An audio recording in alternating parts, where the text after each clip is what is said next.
الله الرحمن الرحيم.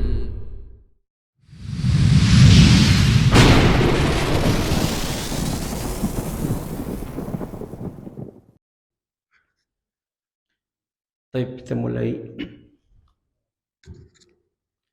Bismillahirrahmanirrahim. Assalamualaikum warahmatullahi wabarakatuh. Alhamdulillahi ala ihsanih wa syukru lahu ala taufiqihi wa amtinanih. Ashhadu an la ilaha illallah wahdahu la syarika lahu ta'ziman li sya'nih. Wa ashhadu anna Muhammadan abduhu wa rasuluhu ad-da'i ila ridwanih. Sallallahu alaihi wa ala alihi wa ikhwani, amma ba'd. Ahibbati fillah, kita bersyukur kepada Allah tabaraka wa ta'ala atas segala limpahan nikmat dan karunia yang Allah curahkan dan Allah karuniakan kepada kita. Nikmat taufik dan kemudahan yang Allah berikan sehingga dengannya kita bisa melangkahkan kaki kita, mengayunkan tangan kita untuk bisa menjalankan kewajiban kita, salat maghrib secara berjamaah. Semoga Allah tabaraka wa ta'ala menerima salat kita dan juga amal-amal kebaikan kita yang lainnya. Dan seperti biasa, mungkin yang berlaku di masjid ini di hari Jumat setelah kita melaksanakan salat maghrib, kita duduk sejenak untuk mendengarkan ilmu syar'i yang disampaikan, mendengarkan firman-firman Allah yang dibacakan, hadis-hadis Nabi Sallallahu Alaihi Wasallam yang disampaikan. Semoga ada ilmu bermanfaat yang bisa kita dapat sebagai bekal kita dalam menjalani kehidupan untuk beribadah kepada Allah Tabaraka wa Ta'ala. Tema yang ingin kita sampaikan pada kajian malam hari ini adalah tentang pahala yang terus mengalir. Tema ini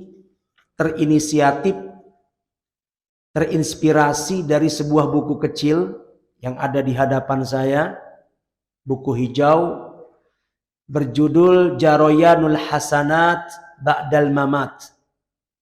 Kebaikan-kebaikan yang pahalanya terus mengalir sampai pun setelah kematian. Yang ditulis oleh Syekh Fahad Ibn Abdurrahman Asywaib, salah seorang ulama asal Kuwait yang kebetulan beliau beberapa kali juga berkunjung di pesantren kami, pesantren Ibnu Taimiyah. Intinya adalah penjelasan tentang satu hadis Nabi Shallallahu Alaihi Wasallam yang saya yakin dan percaya setiap kita pernah mendengarnya, setiap kita pernah membacanya, dan mungkin tidak menutup kemungkinan banyak di antara kita yang bahkan sudah menghafalnya. Yaitu tentang 3 amalan yang apabila dikerjakan oleh anak manusia ketika masa hidupnya, maka pahala dan kebaikan amal tersebut akan terus dia dapat, tidak hanya saat dia masih hidup, bahkan pahala itu akan terus dia dapatkan sampai pun dia telah tiada. Hadis ini hadis sahih dari sahabat Abu Hurairah radhiyallahu anhu, anin Nabi sallallahu alaihi wasallam qala. Dari sahabat Abu Hurairah radhiyallahu anhu, dari Nabi sallallahu alaihi wasallam beliau bersabda, "Idza mata banu Adam qata'a amaluhu illa min thalath." Apabila anak Adam telah mati, ketika disebut kalimat anak Adam, maka sudah barang tentu maksudnya adalah kita semuanya. Karena sejatinya setiap kita adalah anak keturunan Adam. Kita semua berasal dari bapak yang sama, yaitu Adam alaihissalam. Di bumi manapun kita berpijak, maka sejatinya setiap kita adalah anak Adam. Makanya dalam banyak hadis Nabi Shallallahu Alaihi Wasallam menyebut manusia dengan kalimat anak Adam. Ya, di antaranya adalah hadis ini. Ya, idza mata banu Adam, apabila anak Adam telah mati, maksudnya adalah manusia. Nah, bahkan dalam banyak ayat Allah juga kerap kali memanggil manusia juga dengan kalimat anak Adam. Ya. Misalkan dalam firman Allah Subhanahu wa taala, ya bani Adam khudhu zinatakum inda kulli masjidin. Wahai anak-anak Adam, ambillah perhiasan kalian setiap kali kalian berangkat menuju masjid. Maksudnya pakailah pakaian yang terbaik setiap kali kalian mau berangkat menuju ke masjid. Ya. Di situ Allah seru manusia dengan kalimat anak Adam. Ya. Apabila anak Adam meninggal dunia, in qata'a amaluhu, maka akan terputuslah amalnya. Dia tidak lagi punya kesempatan untuk bisa menambah pundi-pundi amalnya. Dia nggak lagi punya kesempatan untuk bisa melakukan amal-amal kebaikan. Nggak bisa lagi sholat, nggak bisa lagi puasa, nggak bisa lagi baca Quran, nggak bisa lagi haji dan umrah. Terputus amalnya. Tertutup kesempatan untuk bisa mendulang pahala untuknya. Illa min thalath, kecuali dari 3 perkara. Kecuali ketika dia semasa hidupnya melakukan 1 dari 3 perkara ini. Yang pertama shadaqatin jariyah, sedekah jariyah. Yang kedua ilmin yuntafa'u bihi, dia meninggalkan ilmu yang bermanfaat untuk orang-orang yang setelahnya. Awwaladin salihin yad'ulah, atau dia meninggalkan anak saleh yang senantiasa mendoakannya. Hadis ini sahih riwayat Muslim pada hadis nomor 3084. Dan di kesempatan ini konten kajian kita adalah mengambil beberapa faedah dari hadis. Ya, tidak kurang dari 10 faedah yang bisa kita ambil dari hadis yang mulia ini. Semoga semuanya bisa kita sampaikan. Yang pertama, faedah yang bisa kita ambil dari hadis yang mulia ini adalah subut al-maut, tetapnya kematian. Bahwa kematian merupakan sebuah kepastian. Kematian merupakan sebuah keniscayaan. Dan ini tidak terbantahkan. Mata kita sering melihat orang mati. Telinga kita juga sering mendengar ada orang mati. Dan dalam banyak ayat Allah Tabaraka wa Ta'ala telah menyebutkan tentang pastinya sebuah kematian. Misalnya dalam surat Ali Imran ayat 185. Allah berfirman, kullu nafsin dha'iqatul maut, setiap yang bernyawa pasti akan merasakan kematian. Kemudian dalam ayat yang lain, surat An-Nisa ayat 78. Allah Tabaraka wa Ta'ala berfirman, aynama takunu yudrikumul maut. Dimanapun kalian berada, yudrikumul maut, niscaya kematian akan menghampiri kalian. Dimanapun kalian berada, kematian akan mengena kalian. Bahkan di sini Allah mengatakan walau kuntum fi burujim musyayyadah, sekalipun kalian berada di balik-balik tembok yang kokoh. Sekalipun kita berlindung di balik tembok yang kokoh, sekalipun mungkin kita dijaga oleh ratusan dokter spesialis, sekalipun mungkin kita dijaga oleh beberapa prajurit-prajurit terlatih, tetap nggak akan bisa menyelamatkan kita dari kematian. Tidak ada sejengkal tanah pun yang ada di muka bumi ini yang membuat seseorang aman dari mendapatkan kematian. Nah, surat An-Nisa ayat 78. Kemudian surat Al-Anbiya ayat 34. Allah mengatakan, "Wa ma ja'alna li basyarin min qablikal khulda." Wa ma ja'alna li basyarin min qablikal khulda. Kami tidak menjadikan manusia, satupun manusia dengan kekekalan. Kami tidak menjadikan manusia, satupun manusia sebelummu dengan kekekalan. Artinya Allah hendak mengabarkan kepada Nabi-Nya, wahai Muhammad, kami tidak pernah menetapkan kekekalan kepada siapapun dari orang-orang sebelummu. Sehebat apapun orang sebelummu, mereka semua mati. Fir'aun, ya, Abraha, Qarun dengan kekayaan yang sangat melimpah ruah, Fir'aun dengan bala tentara dan kemampuan kerajaan yang sangat luar biasa, mati. Tidak ada satupun manusia yang kami kekalkan sebelummu. Afa imitta fahumul khalidun, dan seandainya engkau nanti akan mati, apakah manusia akan berhak untuk tetap, untuk kekal? Artinya apa? Kalau seandainya Allah hendak menetapkan ada satu manusia yang tidak mendapatkan kematian, maka sudah barang tentu orang tersebut yang akan dipilih adalah siapa? Rasulullah. Kalau seandainya Allah berkehendak ada satu manusia yang enggak mati, maka pasti yang akan dipilih oleh Allah adalah Rasulullah Sallallahu Alaihi Wasallam. Kenapa? Karena di balik hidupnya beliau pasti mendapatkan kebaikan dan keberkahan. Ya. Hidupnya beliau pasti membawa manfaat. Hidupnya beliau pasti membawa kebaikan dan keberkahan. Sementara hidupnya orang-orang selain beliau ada dua kemungkinan. Bisa hidupnya memberikan manfaat, bisa juga hidupnya memberikan mudarat. Ya. Tapi hidupnya Rasulullah Sallallahu Alaihi Wasallam jelas sebuah keberkahan. Seandainya Allah memilih ada manusia yang tidak mati, maka pasti yang akan Allah pilih adalah Muhammad Sallallahu Alaihi Wasallam. Namun nyatanya Nabi Sallallahu Alaihi Wasallam tidak dikekalkan oleh Allah. Apa imitta, seandainya engkau pun mati, maka apakah pantas ada manusia yang kami kekalkan? Nggak mungkin. Manusia terbaik saja Allah matikan, apalagi manusia-manusia selain beliau. Jadi semuanya ini menunjukkan bahwa kematian adalah sebuah kepastian, kematian adalah sebuah keniscayaan. Yang kedua, subutul qabri, ya, tetapnya alam kubur.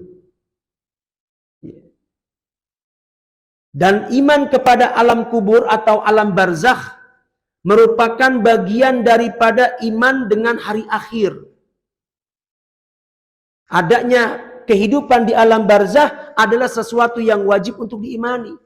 Mungkin ada di antara kita, loh, bukankah dalam rukun iman yang 6 itu nggak disebutkan wajibnya beriman dengan alam kubur?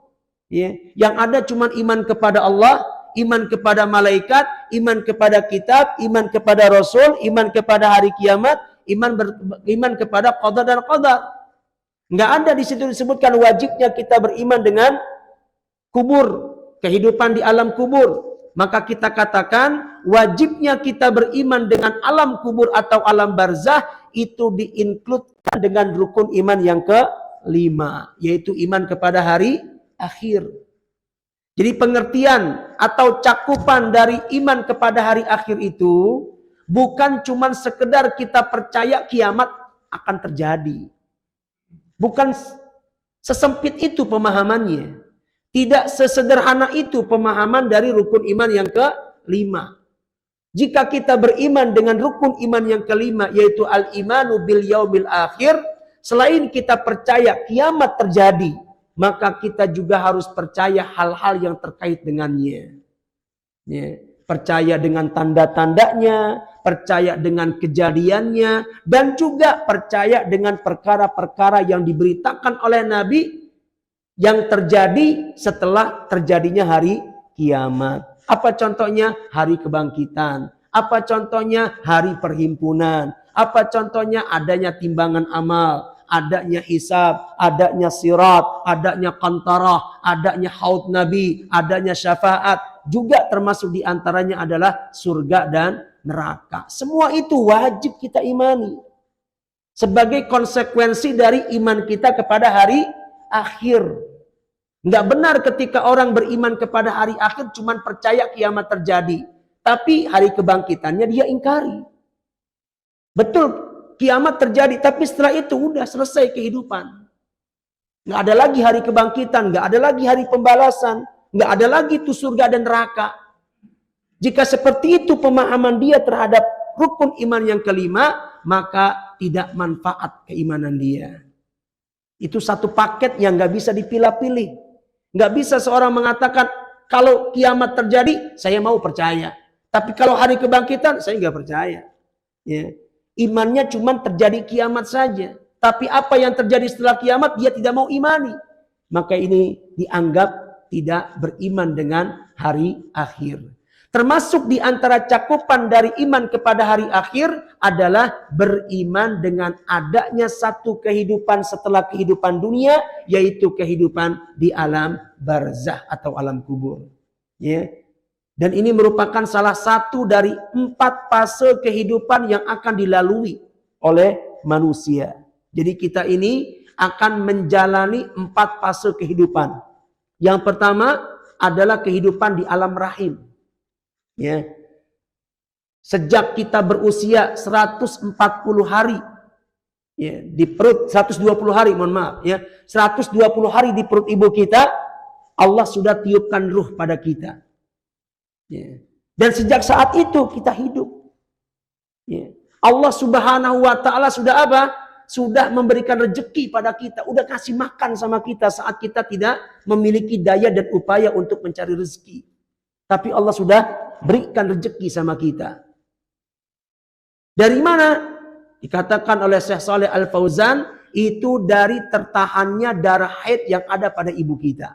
Jadi subhanallah, seorang wanita ketika rahimnya ini bersih dari janin, ya secara otomatis dia akan keluar darah haid. Kalau janinnya bersih, tidak ada janinnya, tidak mengandung. Tapi ketika ya, rahimnya itu ada janin yang dikandung, secara otomatis darah haid itu berhenti. Maka nggak ada wanita haid sementara dia dalam keadaan mengandung. Dan ternyata itu yang menjadi asupan gizi yang dimakan oleh janin yang tengah dikandungnya. Dan ketika janin ini keluar, yataqallabu damu labanan. Ternyata darah itu dirubah oleh Allah Subhanahu wa Ta'ala menjadi air susu ibu. Subhanallah. Ya.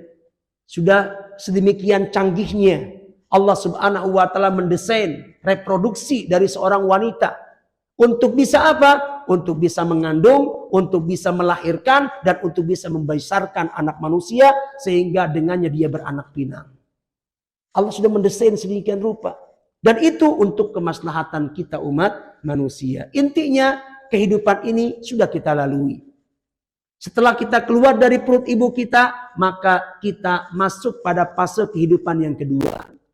Yaitu kehidupan dunia yang saat ini tengah kita jalani.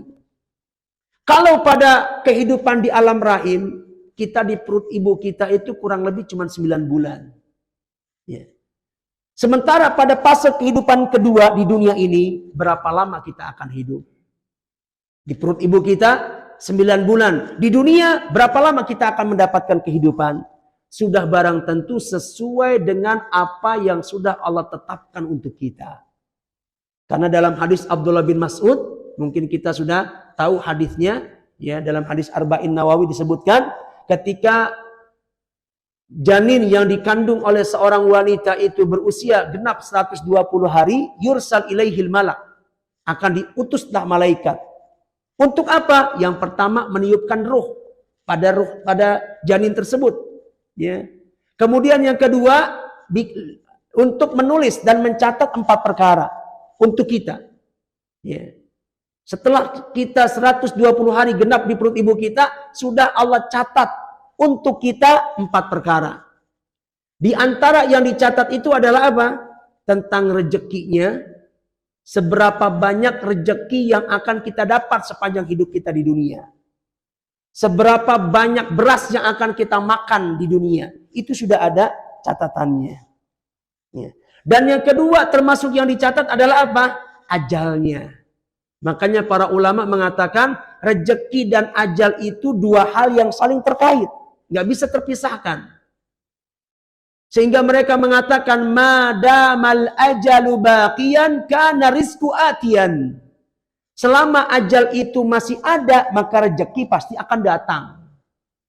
Atau sebaliknya, selama rezeki dia masih ada, nggak mungkin dia mendapatkan kematiannya. Seandainya tercatat saat kita berusia 120 hari di perut ibu kita, tercatat bahwa di dunia ini kita akan makan 100 kilogram beras umpamanya. Tercatat. Baru 99 atau baru 90 kilogram beras yang kita makan. Setelah itu kita mendapatkan satu kejadian ya yang dahsyat, yang menurut akal kita pasti yang mengalaminya akan mati. Tapi karena ada 10 kilo yang belum dia makan, kira-kira orang ini akan mati atau tidak?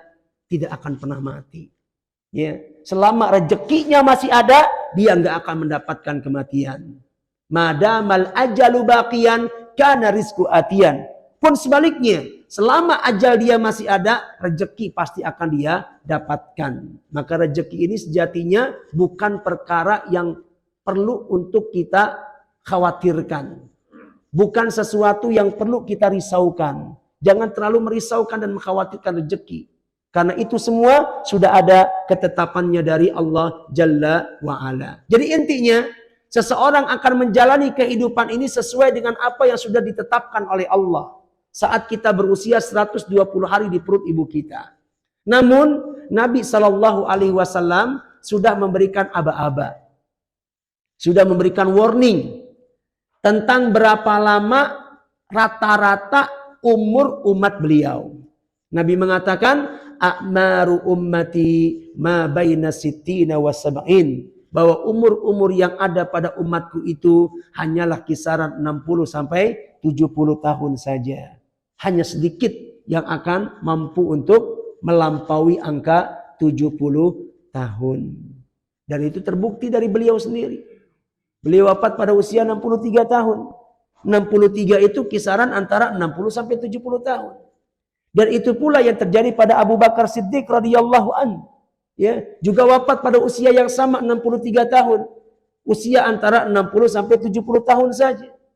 Jadi manusia terbaik Rasulullah dan sahabatnya Abu Bakar Siddiq radhiyallahu an wafat pada usia 63 tahun sesuai dengan apa yang sudah beliau sampaikan bahwa umur beliau dan umur umat beliau itu kisaran 60 sampai 70 tahun saja. Ya. Intinya cepat atau lambat dia akan mati. Nggak akan selamanya kita berada di dunia. Cepat atau lambat sesuai dengan apa yang sudah ditetapkan kita akan mendapatkan kematian. Nah setelah manusia mati, apakah selesai kehidupannya? Tidak. Jadi kematian itu hanya perpindahan kehidupan. Dari dunia menuju kehidupan yang lain. Yaitu kehidupan di alam barzakh. Atau kehidupan di alam kubur. Atau alam barzakh. Ya. Karena istilah barzakh pun disebutkan oleh Allah Subhanahu wa taala di dalam Al-Quran. Ya, Allah mengatakan miwaraihim barzakhun ila yaumi yub'atsun. Di belakang mereka telah menanti kehidupan alam barzakh. Alam barzakh Allah sebutkan istilah alam barzakh itu dalam surat Al-Mu'minun ayat 100 ya. Ya, miwaraihim barzakh, di belakang mereka akan ada alam barzakh yang sudah menanti. Ya, menunjukkan akan ada kehidupan setelah kehidupan dunia, yaitu di alam barzakh. Di dunia 60 sampai 70 tahun saja. Di alam barzakh seseorang akan memiliki kehidupan tersendiri. Nah, berapa lama dia akan berada di sana? Kalau di rahim ibunya 9 bulan, di dunia 60 sampai 70 tahun, di alam barzakh tadi seperti Allah sebutkan dalam surat Al-Mu'minun ayat 100. Min waraihim barzakhun, di belakang mereka telah menanti kehidupan alam barzakh. Sampai kapan? Ila yaumi yub'atsun, sampai mereka nanti dibangkitkan oleh Allah Subhanahu wa taala. Jadi orang itu akan mengalami kehidupan di alam barzakh sampai datangnya hari kiamat dan hari kebangkitan. Jadi kalau sejak matinya dia sampai kiamat itu ratusan tahun, mungkin bisa ratusan tahun dia berada di kehidupan alam barzakh.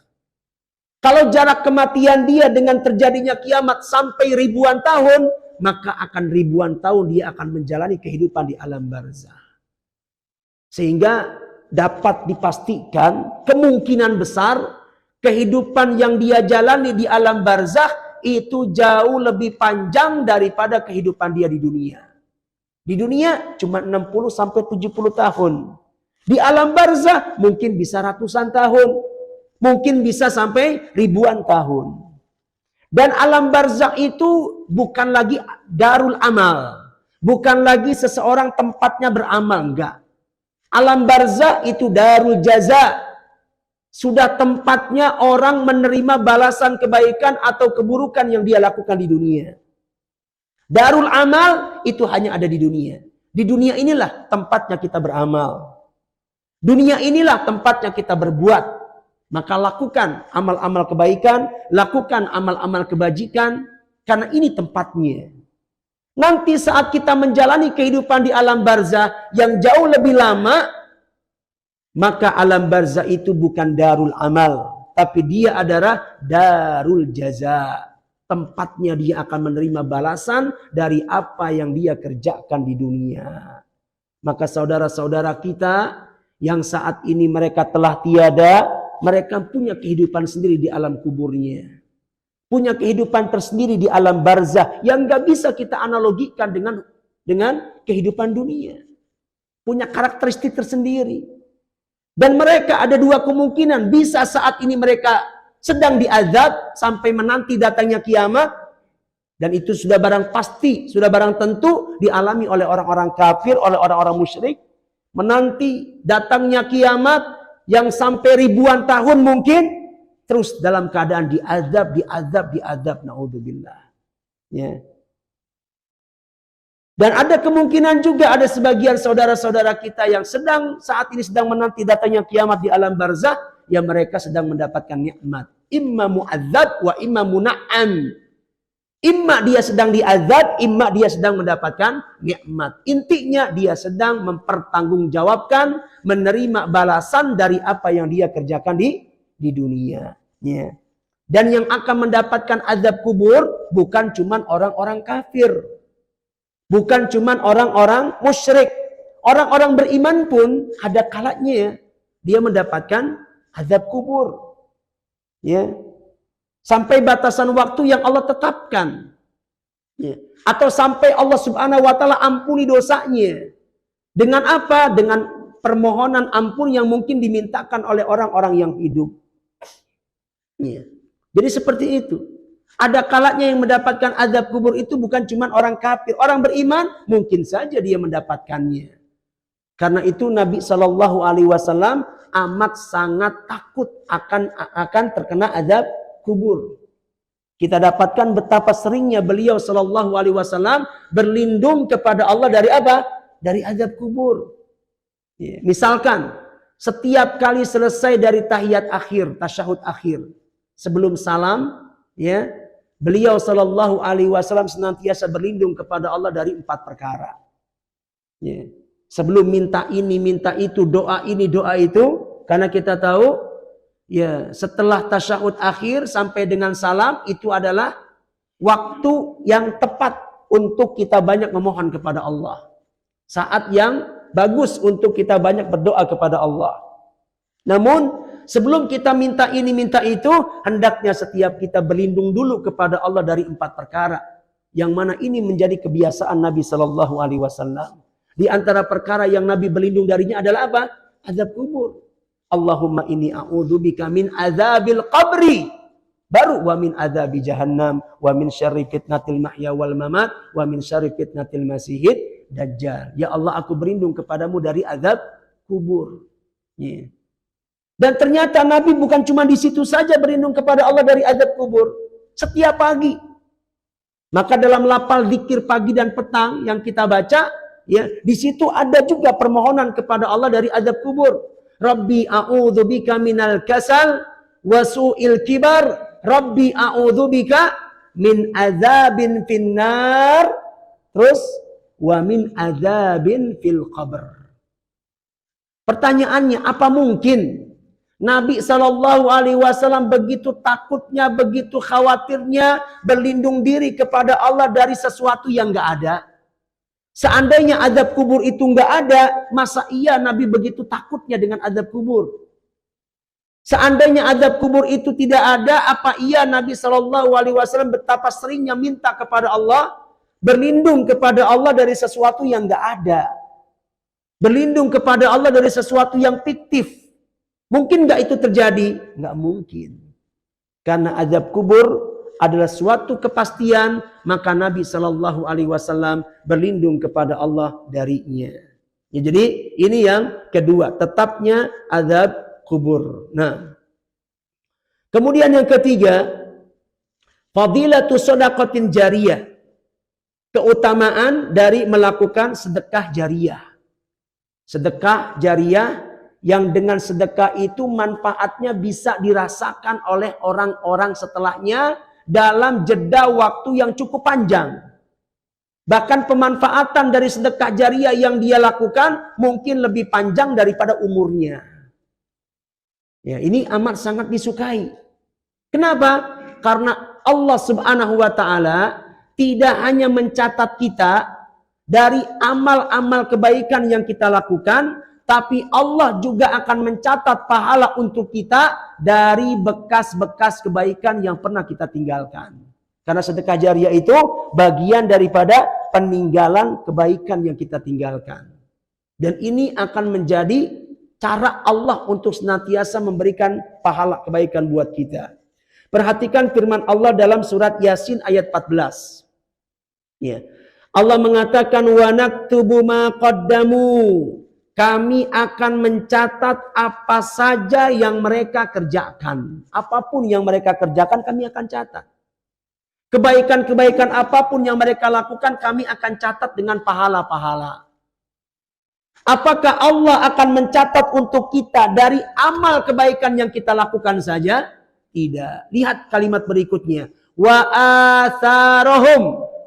Kami akan catat apa yang mereka kerjakan dan juga bekas-bekas kebaikan yang pernah mereka tinggalkan semasa hidupnya. Dan bekas-bekas kebaikan itulah yang dimaksudkan dengan apa? Sedekah jariyah. Apa contohnya? Contoh paling sederhana misalkan masjid. Ya. Ketika seorang semasa hidupnya pernah membangun masjid, ada masjid yang dia bangun. Ya. Seandainya pun gak murni itu dari semua hartanya, minimal dia punya peran, punya andil dari terbangunnya masjid. Entah bataknya, entah semennya, entah pasirnya, ya, entah marmernya, entah karpetnya, dan lain sebagainya. Sehingga satu kesatuan itu berbentuk menjadi masjid yang kemudian menjadi tempat sarana orang untuk beribadah kepada Allah. Tidak diragukan lagi, masjid ini sarana kebaikan. Yang setiap harinya pasti digunakan orang untuk kebaikan.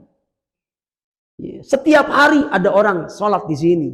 Setiap hari orang zikir di sini. Setiap hari orang baca Quran di sini. Di banyak kesempatan masjid juga dijadikan tempat untuk menebarkan ilmu. Belajar ilmu agama seperti ini. Pasti digunakan untuk kebaikan. Ya. Maka ketika ada satu kebaikan yang dilakukan di masjid, yang mendapatkan kebaikan bukan cuma orang-orang yang melakukan kebaikan saja. Tapi siapapun yang menjadi perantara. Ya. Yang siapapun yang memberikan sarana dari orang melakukan kebaikan, maka dia juga akan mendapatkan pahala dari pahala-pahala orang yang melakukan kebaikan. Tanpa mengurangi pahala dia sedikit pun. Ya.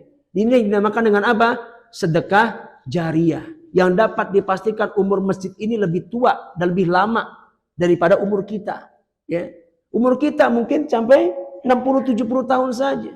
Tapi masjid ini kita nggak tahu sampai kapan. Ya. Mungkin bisa sampai ratusan tahun. Ya. Yang dapat dipastikan ya, kurang lebih ya, bahwa umur masjid insya Allah akan jauh lebih panjang daripada umur kita. Maka ketika ada orang meninggalkan bekas-bekas kebaikan, contohnya masjid, selama masjid yang dia bangun atau dia turut serta dalam pembangunan satu masjid yang senantiasa dipakai untuk sarana kebaikan, maka sepanjang itu dia akan terus mendapatkan kebaikannya, pahalanya. Bukan dari amalan dia. Dia nggak punya lagi beramal kebaikan tersebut. Tapi dari apa? Dari bekas-bekas kebaikan yang dia lakukan. Itulah yang dimaksud dengan sedekah jariyah. Nah, kemudian yang kedua, yang keempat, fadilatu nasril ilmi, keutamaan dari kita menebarkan ilmu, mengajarkan ilmu, menebarkan ilmu. Dan menebarkan ilmu dikatakan ada dua jenis. Ya, yang pertama adalah bitta'lim, dengan cara kita mengajar seperti ini. atau mengajarkan kebaikan apapun, mengajarkan sholat, mengajarkan wudhu, mengajarkan baca Quran, maka selama ilmu yang dia ajarkan diamalkan oleh orang yang diajar, kemudian orang yang dia ajarkan lagi kepada orang berikutnya, maka ketika ada orang berilmu dengan sebab ilmu yang kita tebarkan, maka sepanjang itu kita akan terus mendapatkan pahalanya. Anjuran bagi setiap kita untuk bisa menebarkan ilmu. Yang kedua, menyebarkan ilmu dengan tasnif. Dengan apa? Dengan tulisan-tulisan. Ya, menulis-nulis buku. Buku-buku bermanfaat. Dan ini menjadi kebiasaan para ulama kita terdahulu. Ya, Imam Nawawi misalkan, beliau punya buku Riyadhus Shalihin. Kumpulan hadis-hadis tentang adab, tentang akhlak. Yang subhanallah dikaji di mana-mana. Maka setiap orang mendapatkan petunjuk, mendapatkan ilmu, semangat melakukan kebaikan lewat hadis-hadis yang dibacakan dalam kitab Riyadhus Shalihin. Yang mendapatkan kebaikan bukan cuma orang yang mengajarnya, tapi beliau yang menulis hadis-hadis tersebut pun juga akan mendapatkan hal yang sama. Ya, inilah ya, yang perlu untuk dilakukan. Kemudian yang ketiga, poin yang kelima, ya. Wujubu tarbiyatil aulad tarbiyatan salihah. Jika sudah ada, informasikan ke saya. Wajibnya seorang ayah atau orang tua untuk memberikan pendidikan baik untuk anak-anaknya. Anjuran untuk memberikan pendidikan yang baik. Supaya anak ini tumbuh menjadi anak-anak yang saleh, yang salehah, yang sadar akan kewajiban dia sebagai orang tua, sebagai seorang hamba. Dia sholat, dia puasa, dia baca Quran, dia melakukan beragam kebaikan dan kebajikan. Maka jika anak kita sudah seperti ini, maka berbahagialah kita sebagai orang tua.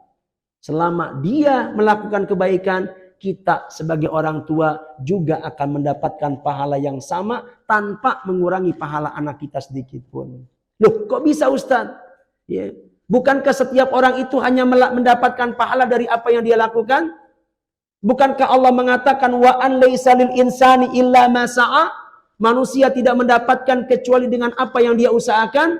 Maka Nabi SAW ketika membaca ayat ini, beliau mengomentari apa? Beliau mengatakan al-waladu min kasbi abi. Anak itu adalah hasil usaha orang tua.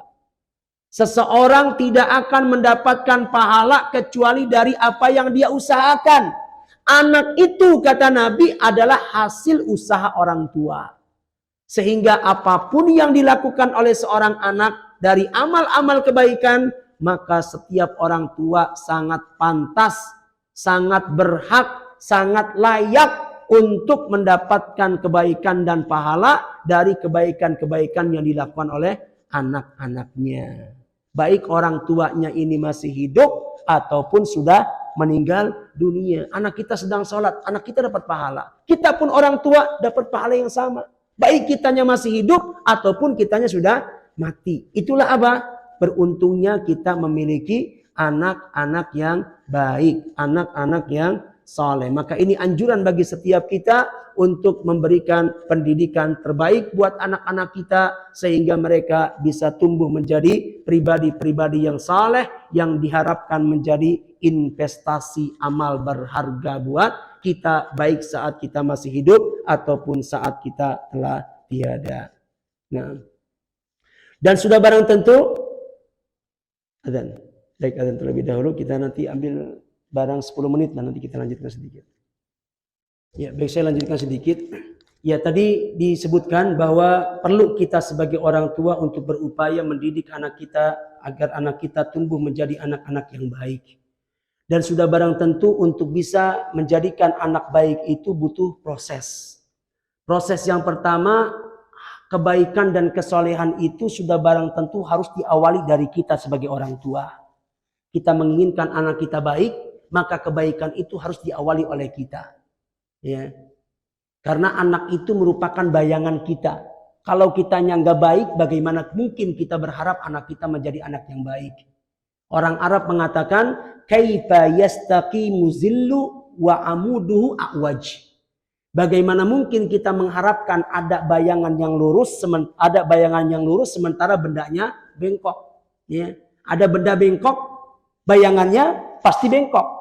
Nggak mungkin kita mengharapkan bayangan lurus sementara benda dari bayangan itu adalah sesuatu yang bengkok.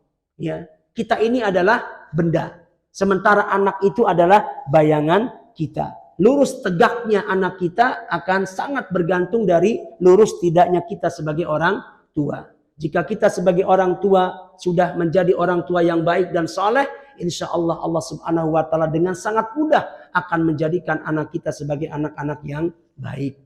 Kita tentu ingat ya kisah Khidir bersama Nabi Musa alaihi salatu wassalam.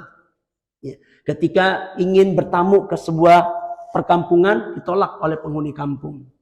Setelah keduanya keluar dari kampung tersebut, Khidir melihat ada bangunan yang mau roboh.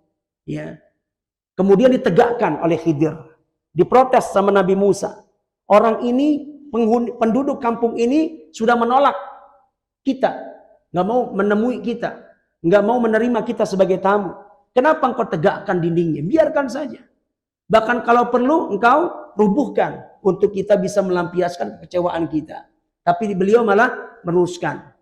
Sampai kemudian di akhir perjalanan, baru kemudian Khidir menyebutkan tentang rahasia. Kenapa dia menegakkan bangunan yang mau roboh. Ya. Apa katanya? Wa ammal jidaru fakana li gulamaini yatimaini fil Madinah. Banyak. Dinding ini milik dua anak yatim yang ada di kota tersebut. Wa kana tahtahu kanzun lahuma. Dan di balik atau di bawah dinding ini ada apa? Ada harta milik dua anak yatim tersebut. Subhanallah. Perhatikan bagaimana Allah Subhanahu Wa Taala begitu perhatian dengan apa? Dengan harta dari dua anak yatim ini.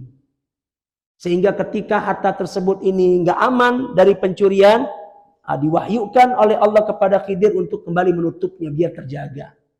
Ya. Begitu perhatian Allah kepada dua anak ini. Apa rahasianya? Dikatakan wa kana abuhuma salihah. Itu disebabkan karena bapak dari dua anak yatim ini dulunya adalah bapak yang soleh, bapak yang baik. Maka ketika ada seorang bapak baik, maka insya Allah Allah akan memberikan penjagaan buat anak-anaknya. Allah akan jaga kesolehannya, Allah akan jaga akhlaknya, ibadahnya, termasuk Allah akan jaga harta dan juga badannya. Allah jaga urusan dunianya dan juga Allah jaga urusan akhiratnya. Kapan? Ketika bapaknya baik. Kita harus mengambil pelajaran dari perjalanan Nabi Musa dan juga Khidir. Nah, jadi setelah kita mengawali kesolehan dari diri kita, maka yang kedua adalah apa? Baru kita memberikan pengajaran. Jika kita nggak memiliki waktu yang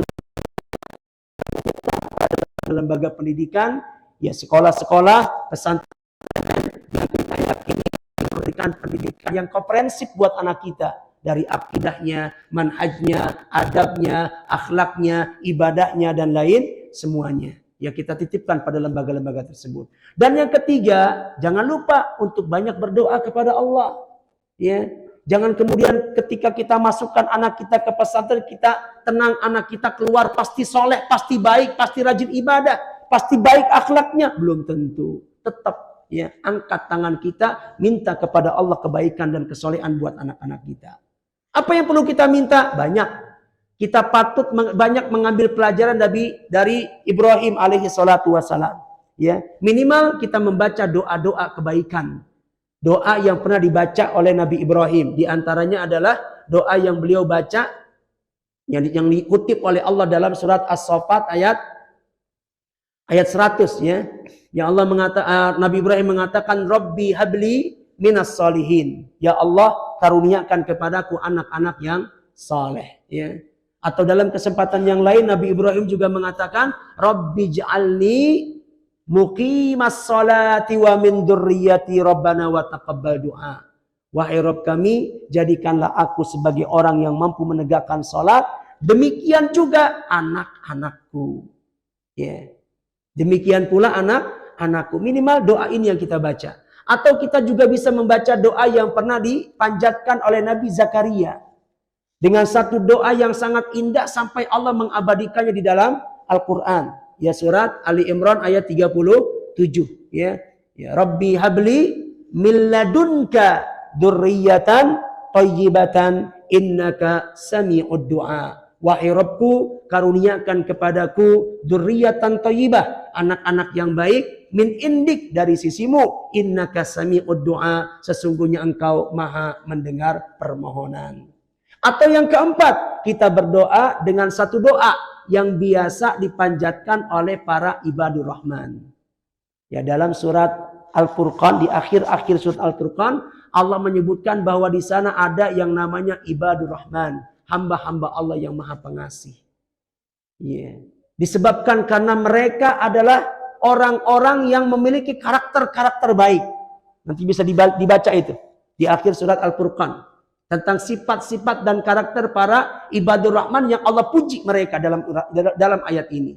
Di antara karakter mereka adalah suka membaca doa kebaikan buat dia, buat pasangan hidupnya, dan juga buat anak-anaknya. Alladzina yaquluna rabbana hablana, alladzina yaquluna rabbana hablana min azwajina wa dzurriyyatina qurrata a'yun waj'alna lil muttaqina imama. Minimal doa itu yang kita lanjutkan ya.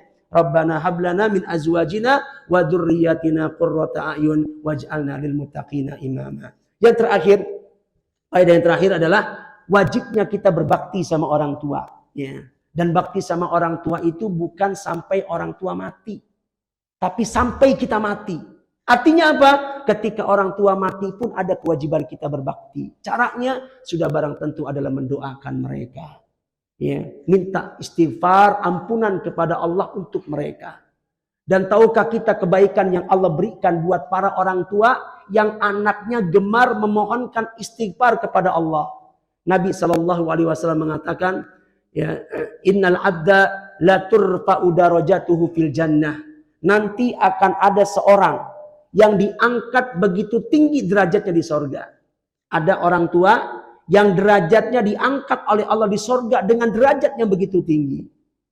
Nah, sampai saking tingginya derajat tersebut, orang tuanya sendiri terkejut, nggak percaya dengan kemuliaan yang Allah berikan kepada mereka. Sehingga orang tua ini mengatakan, anna li hadza, bagaimana mungkin aku bisa mendapatkan kehormatan seperti ini? Bagaimana mungkin aku bisa mendapatkan kemuliaan seperti ini? Bagaimana mungkin derajatku begitu tinggi? Mungkin dia merasa dulu waktu di dunia ibadahnya biasa-biasa saja. Tapi kenapa derajatnya tinggi? Kenapa begitu Allah muliakan? Dia terkejut dengan kedudukannya. Dia terkejut betapa dia amat dimuliakan oleh Allah Subhanahu wa taala. Fayuqalu lahu, maka dikatakanlah kepadanya, bistighfari waladika lak. Ini disebabkan karena istighfar, karena doa yang senantiasa dibacakan oleh anak-anakmu sepeninggalanmu. Subhanallah. Sebagaimana kita ingin anak-anak kita adalah anak-anak yang saleh, anak-anak kita adalah anak-anak yang terus mendoakan kebaikan buat kita, maka demikian juga orang tua kita. Mereka ingin kita menjadi anak-anak yang saleh.